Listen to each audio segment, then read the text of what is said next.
খুলনা ৭ নম্বর ঘাট প্রাকৃতিক এক অনন্য নিদর্শন এবং তার পাশে কৃত্রিম মানুষের যেই পার্কের মতো বানানো, এখানে প্রচুর ভিড় হয় সন্ধ্যার পর থেকে। কিন্তু বন্দরনগরী খুলনা বাংলাদেশের দ্বিতীয় বৃহত্তম বন্দর মোংলার নদী যোগাযোগ থাকার কারণে এখানে পরপর ৭টা ঘাট রয়েছে, যেখানে কিনা মানুষ নিজেদের অবকাশ সময় যাপন করে এবং এইখানে প্রচুর ঘাটের জিনিস খালাস হয়, যেখানে কিনা ঘোরার জন্য বিভিন্ন নৌকা আছে এবং অবকাশ সময় কাটানোর জন্য আপনি সুন্দর একটি বিকালের খোঁজে এখানে আসতে পারেন। পিছনে থাকা নৌকাতে করে আপনারা ঘুরতে পারবেন নদীটা, এবং এখানে যে চেয়ারগুলো দেখছেন নদীর পাশে বসে থাকতে পারবেন এবং পাশে থাকা রেস্টুরেন্ট থেকে খাবার অর্ডার করতে পারবেন।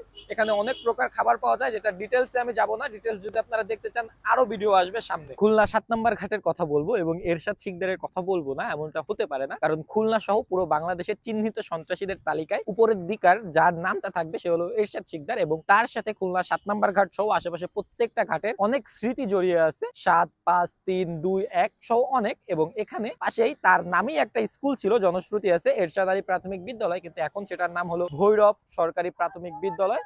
পরিবর্তিত পরিস্থিতিতে এখন সামনে যে তার সেই পুরাতন বরফ কলটাও এখনো অক্ষত আছে, আমি দেখানোর চেষ্টা করব যদি দেখাতে পারি।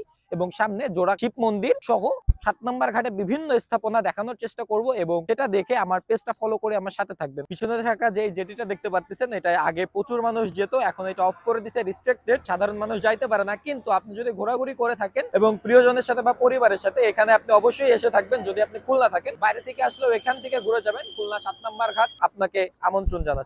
যে মাজারটা দেখতে পারতেছেন, এইটা খুলনা ৭ নম্বর ঘাটের একমাত্র মাজার, এবং এইখানে প্রতি বছর একটা ওরস অনুষ্ঠিত হয়, যদি আমি ভুল না করে থাকি। কিছুদিন আগে সেটা শেষ হয়েছে। আপনাদেরও কোনোদিন কপাল ভালো থাকলে এটা দেখতে পারবেন, ঘুরে যাবেন মাজার থেকেও। যেই নৌকাটায় আমি বসে আছি, এমন আরো নৌকা আছে খুলনা ৭ নম্বর ঘাট জুড়ে। এটা যদিও সুন্দর, এরকম ছোট নৌকা আছে, বড় নৌকা আছে, যেটার কিনা ঘন্টা প্রতি ভাড়া ৪০০ টাকা, এবং আধা ঘন্টা যদি কেউ ঘুরতে চায় এই পাশে খুলনা ৩ মোহনা থেকে আপনাকে ঘুরিয়ে আনা হবে। এবং ১ ঘন্টা ২ ঘন্টা আপনারা এটা আলোচনা সাপেক্ষে ভাড়া ঠিক করবেন, যে আপনারা কত ঘন্টা ঘুরবেন এবং কতজন ঘুরবেন, এর উপরে এটার ভাড়াটা নির্ধারণ হবে।